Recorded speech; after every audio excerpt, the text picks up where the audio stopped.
जय हिंद दोस्तों, कैसे हैं आप लोग। आशा करते हैं अच्छे होंगे और एग्ज़ाम की तैयारी में जुटे होंगे। दोस्तों, आप सभी लोगों का हम अपने इस यूट्यूब चैनल पर बहुत बहुत स्वागत करते हैं। और आज ज्योग्राफी की विशेष क्लास में हम आप लोगों के लिए लेकर उपस्थित हुए हैं नए एनसीईआरटी पर आधारित कक्षा 7 का अध्याय 5, जिसका नाम है जल, उसका सेकंड वीडियो एमसीक्यूज क्वेश्चनों का लेकर उपस्थित हुआ हूँ, जो कि आपके सभी कॉम्पिटिटिव एग्ज़ाम के लिए काफ़ी महत्वपूर्ण होने वाला है। तो दोस्तों, वीडियो को शुरू से लेकर लास्ट तक जरूर देखिएगा और अगर वीडियो पसंद आए तो वीडियो को लाइक और दोस्तों में शेयर जरूर करिएगा।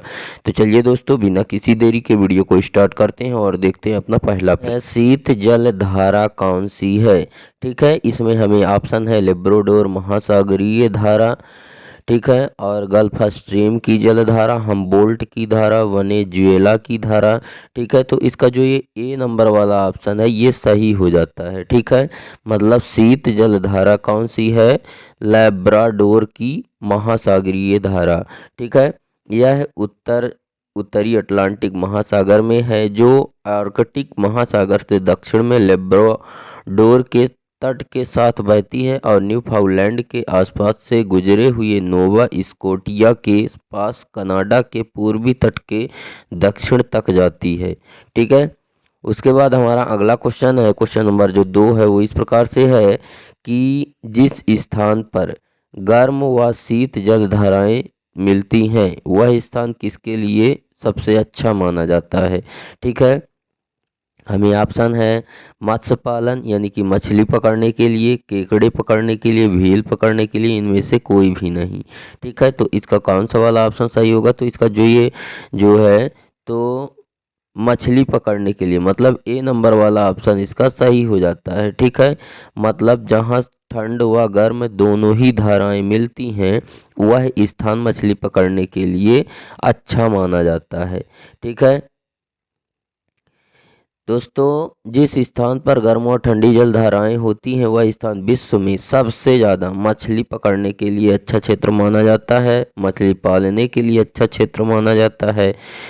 ठीक है, और अगर हम बात करें कि जिस स्थान पर ठंडी और गर्म जल धाराएं मिलती हैं उस स्थान पर क्या होता है, तो वह स्थान पर समुद्र की सतह पर घना कोहरा छा जाता है। ठीक है, ठंडी और गर्म धाराओं के कारण मिश्रण के कारण इस क्षेत्र में वर्षा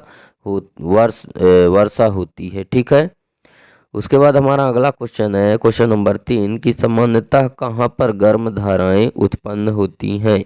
ठीक है, ऑप्शन है ध्रुवों पर, भूमध्य रेखा के निकट, विषुवत रेखा के निकट और इनमें से कोई भी नहीं। ठीक है, तो कहाँ पर जो है तो गर्म धाराएं उत्पन्न होती हैं, इसका जो है तो ऑप्शन हो जाएगा भूमध्य रेखा के निकट। ठीक है, यानी कि बी नंबर वाला ऑप्शन इसका सही हो जाता है। ठीक है, कहाँ पर जो है तो गर्म धाराएं उत्पन्न होती हैं, भूमध्य रेखा के निकट। भूमध्य रेखा कहाँ होती है, जैसे कि ये हमारी पृथ्वी है, इसमें जो ये बीच वाली जो ये खिंच गई, जो कि हमारे ग्लोब को, हमारे पृथ्वी को दो बराबर भागों में बांट दी है, एक उत्तरी गोलार्ध और एक दक्षिणी गोलार्ध। इसी रेखा को ही हम भूमध्य रेखा या विषुवत रेखा या ग्रीनविच रेखा भी कहते हैं। इसका जो मान होता है वो 0 डिग्री सेंटीग्रेड होता है। ठीक है, कितना होता है, 0 डिग्री सेंटीग्रेड। ठीक है, तो यहाँ पर ही जो है तो सबसे ज़्यादा गर्म धाराएं उत्पन्न होती हैं, क्योंकि ये उसके जो विषुवत रेखा है उसके जो है तो 13.5 डिग्री जो है तो नीचे दक्षिणी गोलार्ध पर 13.5 डिग्री पर खींची गई जो रेखा है वो है मकर रेखा, और 13.5 डिग्री पर ऊपर खींची गई जो रेखा है वो है कर्क रेखा। ठीक है, कौन सी रेखा है, कर्क रेखा, 13.5 डिग्री पर ही खींची गई है ये भी। ठीक है, तो सूर्य हमेशा जो है तो पूर्व से उगता है, यहाँ से उगता है, और यहाँ पर जो है तो वर्ष भर लगातार वो गर्मी बनाए रखता है। ठीक है, तो भूमध्य रेखा पर इसीलिए सबसे ज़्यादा जो है तो गर्म धाराएं उत्पन्न होती हैं, क्योंकि सूर्य वर्ष भर यहीं पे चमकता है। ठीक है,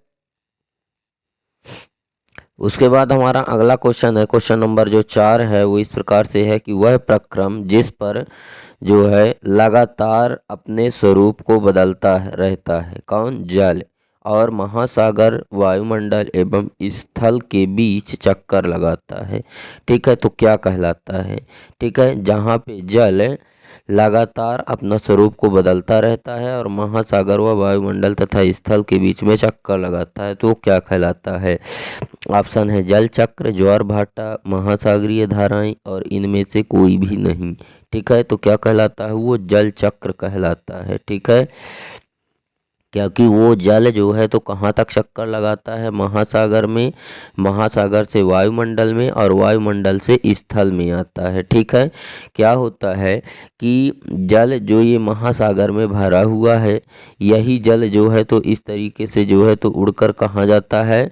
ये जाता है क्षोभ मंडल। वायुमंडल की एक बहुत ही महत्वपूर्ण परत है क्षोभ मंडल, जहाँ पे मौसम संबंधी घटनाएं होती हैं वहाँ पे जाता है और वहाँ पर से क्या होता है कि उसका संघनन होता है। संघनन होने के बाद वह बर्फ के रूप में जो है तो जम जाता है। संघनन का मतलब इकट्ठा होना है, और जब वह इकट्ठा हो जाता है, बर्फ का टुकड़ा बन जाता है, उसके बाद वही बर्फ टूट कर जो है तो टुकड़ों के रूप में गिरता है और आते आते वहाँ से पिघल जाता है, जिसके कारण वह बर्फ पानी में परिवर्तित होकर धरती पर जब फिर से आकर जो है तो गिरता है यहाँ पे। ठीक है, आकर धरातल पर गिरता है, तो इसी को जो है तो क्या कहते हैं? वर्षा कहते हैं। ठीक है, और यह इसे ही जो है तो जल चक्र बोला जाता है। ठीक है, जो ये पानी यहाँ से जाएगा ऊपर, ऊपर से आएगा नीचे, यही है जल चक्र। फिर यहाँ से जाएगा ऊपर, फिर ऊपर से आएगा नीचे, यही जल चक्र है। ठीक है, ज्वार भाटा क्या होता है? अगर हम इसकी बात करें तो ज्वार क्या होता है कि जब जो है तो समुद्रों में जल जब ऊपर उठता है तो यह ज्वार है, और जब नीचे आकर फिर आगे बढ़ता है तो ये क्या है? भाटा है। ठीक है, ऊपर यहाँ पे ये जो है तो ज्वार है, ये ज्वार है। ठीक है, और ये जो है तो क्या है? भाटा है। ठीक है, तो ऊपर ये उठता क्यों है? ऊपर यहाँ पे क्यों जाता है? इसलिए जाता है क्योंकि सूर्य एवं चंद्रमा के आकर्षण शक्ति के कारण। और ये नीचे क्यों आता है? तो नीचे आता है पृथ्वी के आकर्षण शक्ति के कारण।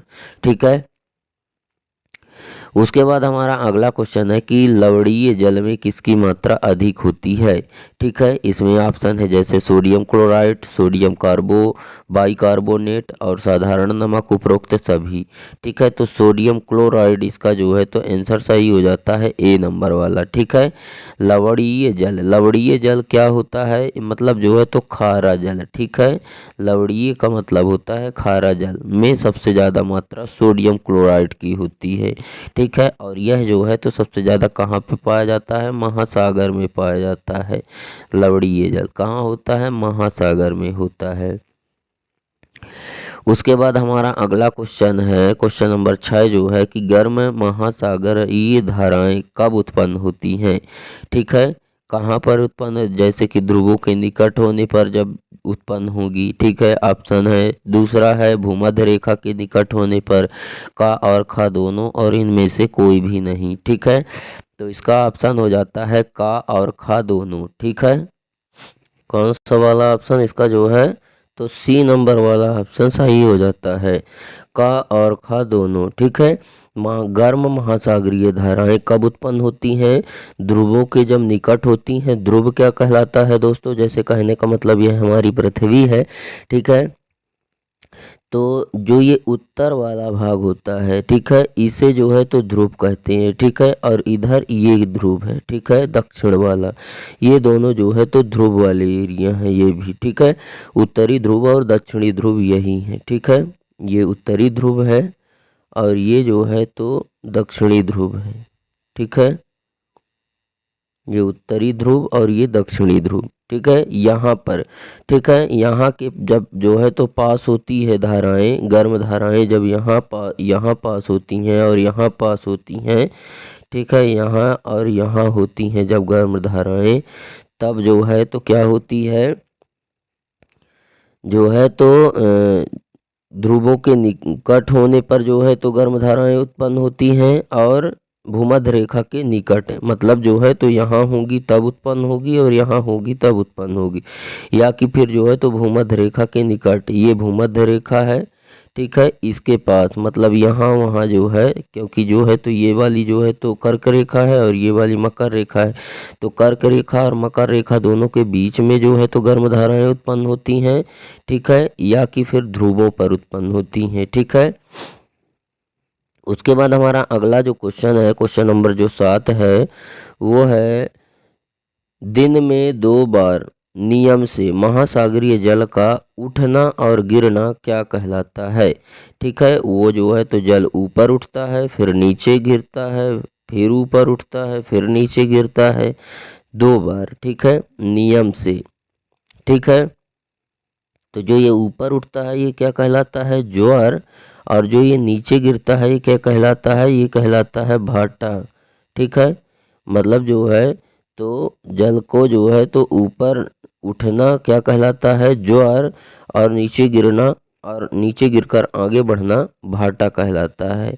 ठीक है, और ये ऊपर क्यों उठता है, उठता तो है जल, लेकिन क्यों उठता है, क्योंकि सूर्य एवं चंद्रमा के आकर्षण शक्ति के कारण उठता है। ठीक है, और नीचे क्यों आता है, तो यहाँ पे ये नीचे आया है जल, इसके आने का कारण है कि पृथ्वी की आकर्षण शक्ति के कारण वो जो है तो नीचे आया है, और ऊपर गया है सूर्य एवं चंद्रमा की आकर्षण शक्ति के कारण।